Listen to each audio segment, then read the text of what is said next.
அனைவருக்கும் வணக்கம். மட்டன் குழம்பு நம்ம எப்படி வைப்போமோ அதே மாதிரி கேரட்டு, பீன்ஸு, உருளைக்கிழங்கு மூணையும் கட் பண்ணிவிட்டு குக்கரில் வேக வச்சு எடுத்து வச்சுட்டு,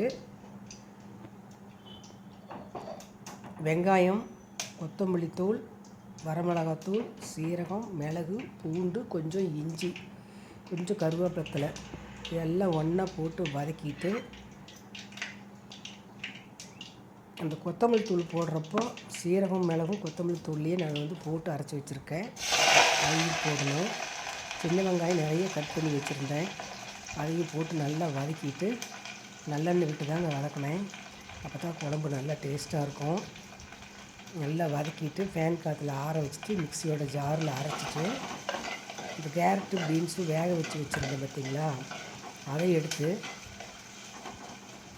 இந்த மண் சட்டியில் எண்ணெய் ஊற்றி கடுகு போட்டு தாளிச்சிட்டு, இந்த சாந்தெல்லாம் அதிலேயே போட்டுருணுங்க. போட்டு நல்லா கொஞ்சம் நேரம் நல்லா வதக்கணும். பச்சை வாசம் போகிற மாதிரி வதக்கிட்டோம்னா நல்லாயிருக்கும். குழம்பு கொலன்னு வரும். அருமையாக இருக்கும் சாப்பிட்றதுக்கு. குழம்புக்கு தேவையான மஞ்சத்தூள், குழம்புக்கு தேவையான கல்லுப்புங்க போட்டாச்சு. ஒரு 5 நிமிஷம் நல்லா வதங்கட்டும்.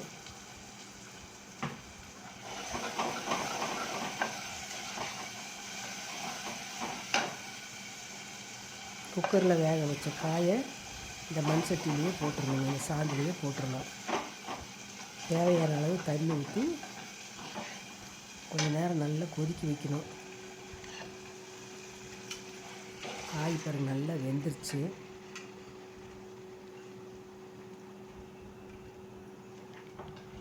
இந்த குழம்பு சப்பாத்திக்கு சூப்பராக இருக்கும். இட்லிக்கு நல்லா இருக்குங்க.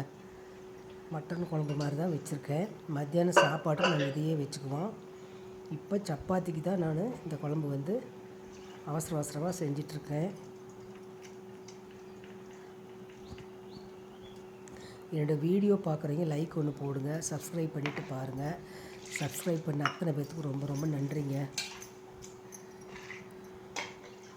நான் தொடர்ந்து லாங் வீடியோ தான் போடுவேன்.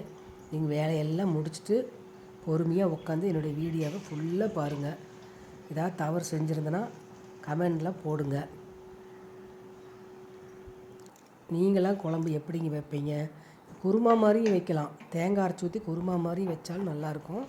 நான் தேங்காயெல்லாம் அரைச்சி ஊற்றலைங்க. சில பேர்த்துக்கு தேங்காய் அரைச்சி ஊற்றி குழம்பு வச்சா நெஞ்சு கறிக்கும்.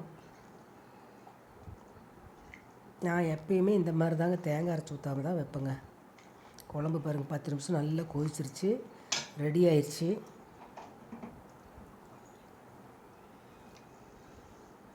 இந்த மாதிரி ஸ்டேஜில் இருந்தால் தான் குழம்பு நல்லா ஊற வச்சு சாப்பிட்றதுக்கு நல்லாயிருக்கும். சப்பாத்திக்கு, பூரிக்கும் சூப்பராக இருக்கும். சப்பாத்தி சுட்டாச்சு பாருங்கள். இன்னொரு சப்பாத்தி போட்டிருக்கேன். சப்பாத்தி ஒரு அரை மணி நேரத்துக்கு முன்னாடியே மாவை பிடைஞ்சி ஊற வச்சுருந்தேங்க. கொஞ்சம் உப்பு போட்டு கொஞ்சம் நல்லெண்ணெய் விட்டு பிடைஞ்சிட்டு ஊற வச்சுருந்தேன். நல்லா சப்பாத்தி மெதுன்னு அருமையாக இருக்குது. இந்த குழம்புக்கு அருமையாக இருக்கும் சாப்பிட்டா. 3 சப்பாத்தி சுட்டுட்டேன். மீதியெல்லாம் பூரி ஒரு 4 பூரியாட்டம் செஞ்சுங்க.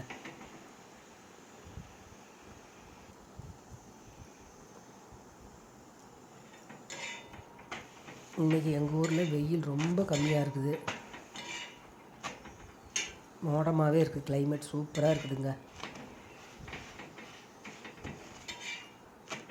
காலையில் 10 மணிக்கெல்லாம் எல்லா வேலையும் முடிச்சிட்டேன். இன்றைக்கி ஃப்ரைடே. தேங்க்யூ. பிளேட்லேயும் போட்டுட்டேன் பாருங்கள். வாங்க சாப்பிட்லாம். இந்த காயோடு அள்ளி வச்சு சப்பாத்தி சாப்பிட்டா சூப்பராக இருக்குங்க. தேங்க்யூ.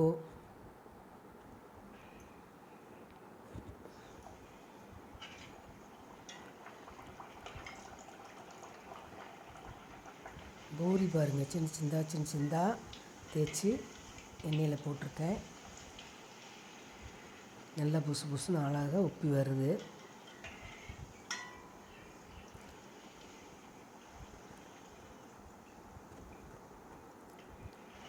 சின்ன குழந்தைங்களாம் வீட்டில் இருந்தால் இந்த மாதிரி சின்ன சின்ன பூரியாக தேய்ச்சி சுட்டு கொடுங்க, பூரி சுட்டு கொடுங்க. சூப்பராக குழந்தைங்க சாப்பிடுவாங்க. இதே மாதிரி வெஜிடபிள் குழம்பு வச்சு குழந்தைங்களுக்கெல்லாம் பூரியில் வச்சு காயெல்லாம் வச்சு வச்சு கொடுங்க, சாப்பிட்டோம். உடம்புக்கு ரொம்ப ரொம்ப நல்லது காயெல்லாம்.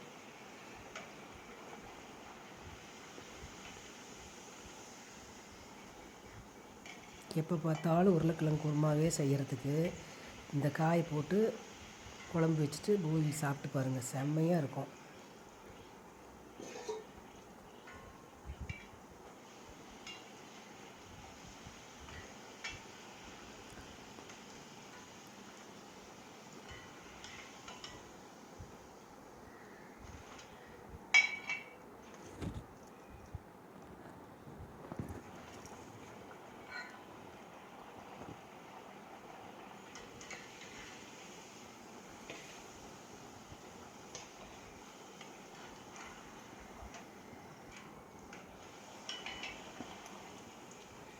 Thank you.